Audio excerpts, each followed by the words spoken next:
कि कंप्रोमाइज कर दियो अदरवाइज मते मो बाबा को धमक देते कि तुम यदि केसटा कंप्रोमाइज न कर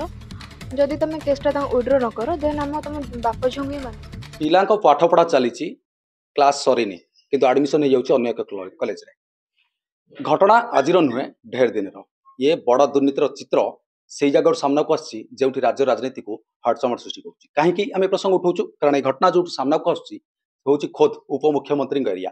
पूरा घटना संपर्क जाना कि पूर्व किभली भाव में सर्टिफिकेट नकली किभली भाव में जनकर परिचय को उलटी दी जाई ता ना टंका इश्यू करा एक बड़ स्काम सामना को आसी निमापड़ा अंचल लक्ष 2 लाख नुहे पाखापाखि रिपोर्ट कहूँ 10 कोटी अधिक टंका ठकई होती घटना केते सत केते विषय सब पूरा आलोचना करवा पूरा घटनार इन्वेस्टिगेशन कर लिटू बाबू जातीय आक्षेप मामला रे आपण हरदम लड़ी किंतु एठी जने शिक्षा पाइबा वंचित रोचे कि ना हरिलुट हो टंका देखो ये गोटे महा केलंकारी होची जोटा कि भुवनेश्वर उपकंठ प्राय 20-25 किलोमीटर दूर एवं ए राज्यर उपमुख्यमंत्री प्रभाती पट्टनायक निर्वाचन मंडली रे ये केलंकारी चेर पूरा जिला सारा व्यापीची एवं जस्ट कि आपन देखौ जने साधारण वर्गर पिला सुशीला थापा तार फेक कास्ट सर्टिफिकेट जने साधारण वर्गर पिलार फेक कास्ट सर्टिफिकेट करी तार टंका को कोभली भाबे लूट करा जाउची एवं एठी क्लियर कट मध्ये तार बैंक स्टेटमेंट देखौचु जोतर कि देखंतु 24,300 टंका तार आसीची सुशीला थापा एवं जने साधारण वर्ग पिला ना रे ये 2-3टा घटना आम नजर को आसीची एवं आहुरी अनेक पिला माने डरुचंती एवं आहुरी अनेक घटना ए प्रचार पटर अच्छी जो घटना की ये केलंकारी बहुत बड़ मत लगुच राज्यर सबुठ बहुत बड़ ये गोटे घोटाला होती कोटी कोटी टंका दुर्नीति होती एवं इंजीनियरिंग कॉलेज नर्सिंग कॉलेज मानक एससी एसटी वर्गर पिला माने केबे जानी नाहंती कि जाई नाहंती तांकर एजेंट माने तांकर बुलुचंती एवं पिलांकर फेक डॉक्यूमेंट मध्ये प्रस्तुत करचंती एवं निर्दिष्ट भाबे एई घटना रे बा निमापड़ा अंचल घटना रे काजल सेनापति जने एससी वर्गर पिला जे कि इंदिरा गांधी महिला महाविद्यालय विज्ञान विभाग छात्री और सांग सुशीला थापा एवं काजल सेनापति जिते निजर स्टाइपेंड अप्लाई करा गले रिजेक्ट है बारंबार जानिले जाना पाइले जे कॉलेज जन शुभस्मिता मैडम जी एचओडी विभाग सी एक कथा कौन कर संपर्कीय कॉलेज जो मैनेजर अच्छा से कॉलेज एडमिशन होलरेडी टंका उठा सारी आश्चर्य दर्शक बंधु सब बड़ कथा ए मामला से केवल लुचाणिया ता नुहे ए संपर्कित अभियोग थाना पहुंची पुलिस पाखे पहुंची पुलिस दफा भी लगाई कि दुर्भाग्य पुलिस कार्यानुष्ठान नेला बेलू सुन अच्छी घटना जी संगीन घर से सांघातिक कारण ये पूरा स्काम पछरे कॉलेज कर्तृपक्ष संपृक्त रहा ही सब बड़ सन्देह सृष्टि कर बड़ कथा ए घटन जड़े 2 जन नुहति पाखापाखि 170 रु अधिक पिला सफर होता नहीं सामना को आसुची चित्र कि पूर्व आपण पाखे 3 जन पिलांकर परिचय एजावत अच्छी पिला धमक भी आसूची ए संपर्कित अपन थाना द्वारस्थ होइतिले कि आगे सुनतु गोटे संगीन कथा जदि ए स्काम रे तलठु ऊपर पर्यंत नहांती 25 तारिख रे निमापड़ा थाना रे एतला हेतला बेले कोन पई पुलिस मामला तत्क्षणात रुजु कला नहीं संगीन मामला रुजु कला नहीं बर निमापड़ा एसडीपीओ प्रभात मल्लिक सर जी अभियोग करछंती काजल सेनापति एवं तांकर बापा को डाकी सीधा सड़क धमक देले मामला रफा दफा कर एवं नहल नहीं तो बांधिकी पठेई दी ए राज्य पुलिस लोकंक सेवा रे पुलिस लोकंक सुरक्षा रे जदि एसडीपीओ कर एभली बयान तबे लोकंक जो भावना थाए बा लोकंक जो विश्वास थाए तो पुलिस उपर उठिबो दर्शक बंधु जोठु ए स्काम स्टार्ट हेची सेही स्काम रे जी प्रथम शिकार हेचंती बा जी ए घटना रे तांको नारे टंका हड़प हेची आमे कथा बा जे आपण किंतु एससी एसटी नुहंती आपणक नारे बदल दिया गला परिचय मामला थाना को जाइए आज्ञा कौन कहले पुलिस तो काजल सहित ही जाइए एफआईआर फास्ट नहीं 25/11 रे तो सेठी से फास्ट आम एफआईआर देइथलु तो एफआईआर को से रजिस्ट्री कर नथिले कहले कि पळा नले धमक देले कि जति न माने केसटा को तम भीतर कंप्रोमाइज कर दियो तो कंप्रोमाइज कर दियो रजिस्ट्री कर नथिले से दिन तो पुणी थरे आम 7 डिसेंबर को जाइथलु तो से दिन आम जो भाई माने आस्थिले तांको आपण पाखापाखि केते थर थाना दौड़ले बहुत थर जाय 4-5 5-6 थर हलानी जाय 5-6 थर पर भी पुलिस आपण कथा सुनने दर्शक बंधु बड़ कथा होची तुरंत सेवा जोगेबा पई खुद पुलिस डीजी कहउचंती तुरंत सेवा जोगा जाऊ यदि वास्तव तुरंत सेवा तो एक कथा न कहबा पल काजल मैडम आपण भी जाइथिले सेठी पुलिस कौन कहला? ଆଜ୍ଞା ଆମେ ଯେତେବେଳେ ଯାଇଥିଲୁ ସେ ଆମ କେସ୍ ସବୁ ଶୁଣିଥିଲେ ତ ଫାଷ୍ଟ କହିଥିଲେ କମ୍ପ୍ରମାଇଜ୍ କରିଦିଅ ଅଦରୱାଇଜ୍ ମୋତେ ମୋ ବାବାଙ୍କୁ ଧମକ ଦେଇଥିଲେ କି ତମେ ଯଦି କେସ୍ଟା କମ୍ପ୍ରମାଇଜ୍ ନ କର ଯଦି ତମେ କେସ୍ଟା ତାଙ୍କୁ ୱିଡ୍ର ନ କର ଦେନ୍ ଆମେ ତମ ବାପ ଝିଅଙ୍କୁ ହିଁ ବାନ୍ଧିଦେବୁ। सबुठ बड़ प्रश्न दर्शक बंधु कहा चापरे चेपा निमापड़ा पुलिस जो अभियोग उठुचे संगीन अभियोग जे घटनार संपृक्ति जो एरिया आसुची से एरिया रे दायित्व रहिचंदी उपमुख्यमंत्री ए मुख्यमंत्री चाप पाई उपमुख्यमंत्री चाप पाई पुलिस चेपा नुहति तो आपण भी से घटना को खोलताड़ करूछंदी आपण लागुची जे पुलिस का चापरे चेपा अछि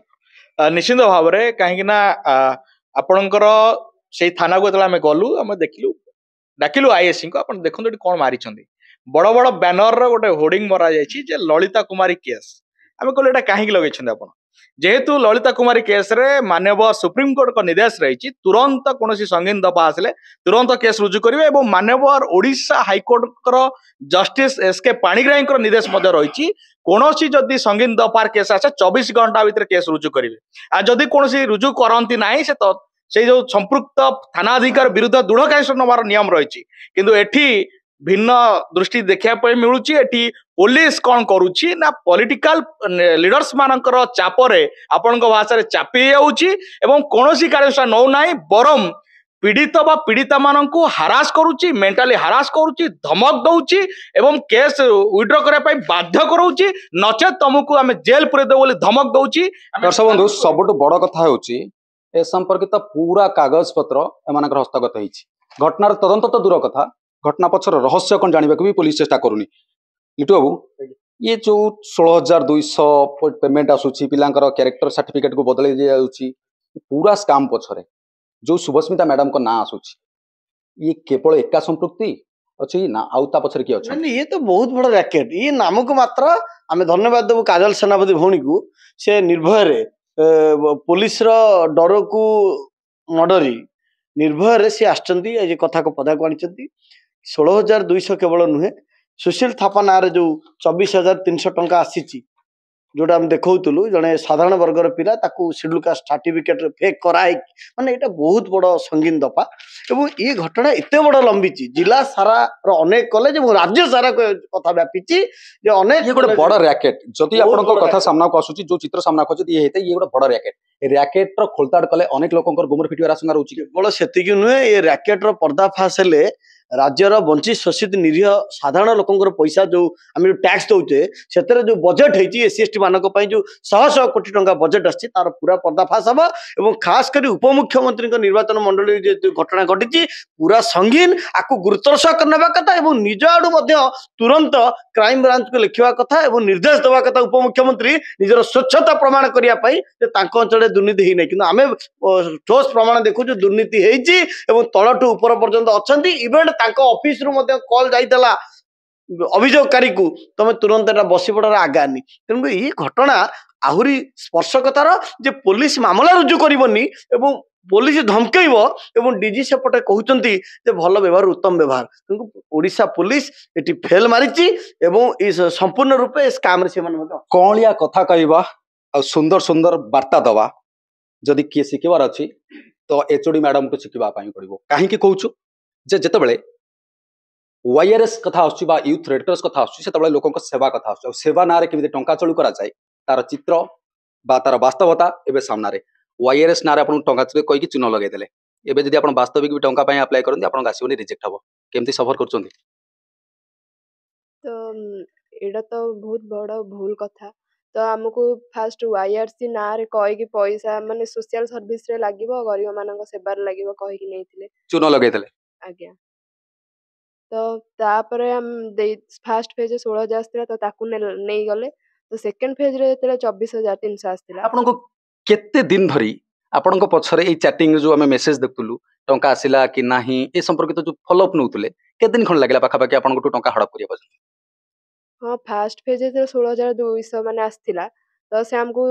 निज तांका अकाउंट को भी आसे तो तांका अकाउंट को आसला पर से हमको कहते कि देखे तोर भी 16,200 आसथिबो तो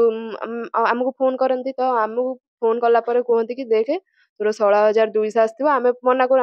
हमर आसेनी तो से कहते तू जा बैंक को जा स्टेटमेंट बाहर करी देख अपडेट कर तो आमे अपडेट कला पर देखु कि हमर हां 16,200 आसची बोल की सब टंका चुर ହଁ 16,200 ତ ସେମିତି ମାଗିକି ନେଇଗଲେ। ତାପରେ 24,000 କିଛି ଦିନ ପରେ ସେମିତି କହିଲେ କି 24,000ଟା ଯୋଉ ଆସିବ ତୁ ମତେ କ୍ୟାସରେ ଦବୁ, ହ୍ୟାଣ୍ଡ ଟୁ ହ୍ୟାଣ୍ଡ କ୍ୟାସକୁ ଦବୁ। ତ ମୁଁ ନେଇକି ତାଙ୍କୁ କ୍ୟାସରେ ଦେଇଥିଲି, ଘରୁ ନେଇକି କ୍ୟାସରେ ଦେଇଥିଲି। ତ ହୁଁ। ତାକୁ ବି ନେଇଯାଇଥିଲେ। ପରିବର୍ତ୍ତନର ନାରା ଦେଲେ କି ଆମେ ଲୋକଙ୍କ ସରକାର, ଆମେ ଲୋକଙ୍କ ପାଇଁ ଲଢ଼ିବୁ। ଯେଉଁ ସରକାର ଏ ନାରା ଦେଲେ ବା ଯେଉଁ ଦଳ ଏ ନାରା ଦେଲେ ଖୋଦ୍ ବିଜେପି ସରକାର ଦେଲେ। ଆଉ ଯେତେବେଳେ ଇଏ ଘଟଣା ସାମ୍ନାକୁ ଆସୁଛି ସେତେବେଳେ ବିଜେପିର ଉପମୁଖ୍ୟମନ୍ତ୍ରୀଙ୍କର ଉପରେ ସନ୍ଦେହର ଦାଗ ଲାଗୁଛି। ଆଶା କରିବୁ ଏ ଘଟଣାକୁ ଯେଉଁ ସ୍ତରରେ ହେଉ ବା ପୁଲିସ ସ୍ତରରେ ହେଉ ବା ପ୍ରଶାସନିକ ସ୍ତରରେ ହେଉ ଏ ଘଟଣାକୁ ଗୁରୁତ୍ୱ ସହ ନେଇ ଖୋଳତାଡ଼ କରାଯିବା ନିହାତି ଆବଶ୍ୟକତା ରହିଛି। କାରଣ ଇଏ ଗୋଟେ ସବୁଠୁ ବଡ଼ ସ୍କାମ୍ ବୋଲିକି ଅଭିଯୋଗ ଉଠୁଛି। ଯଦି କଥା ସତ ହୋଇଥାଏ ତେବେ ସାଂଘାତିକ। ଆମେ ଏ ଖବରକୁ ପରବର୍ତ୍ତୀ ସମୟରେ ମଧ୍ୟ ଆପଣଙ୍କ ପାଖରେ ପହଞ୍ଚେଇବୁ। କିନ୍ତୁ ଯେହେତୁ ଭାତ ହାଣ୍ଡିରୁ ଗୋଟେ ଚାଉଳ ଚିପିଲା ପରି ଇଏ ଗୋଟେ ଦୁର୍ନୀତି ସାମ୍ନାକୁ ଆସିଛି, ତେବେ ବାସ୍ତବିକ ଏ ପଛରେ କେବଳ ସେ ଏଚ୍ଓଡି ମ୍ୟାଡାମ ଅଛନ୍ତି ନା ୟାଙ୍କ ପଛରେ ଆଉ କିଏ ର୍ୟାକେଟ୍ ଅଛି, ଏ ପରବର୍ତ୍ତୀ ତଦନ୍ତ ପରେ ହିଁ ସ୍ପଷ୍ଟ ହେବ। ତେଣୁ ଆଶା ରଖିବୁ ପୋଲିସ ଏ ଘଟଣାକୁ ଗୁରୁତ୍ୱର ସହ ନେଉ, ତଦନ୍ତ କରୁ। ଭୁବନେଶ୍ୱର ଭିଡ଼ିଓ ପ୍ରବୀଣ ମିଶ୍ର, ଏକ୍ସପୋଜ ଓଡ଼ିଶା।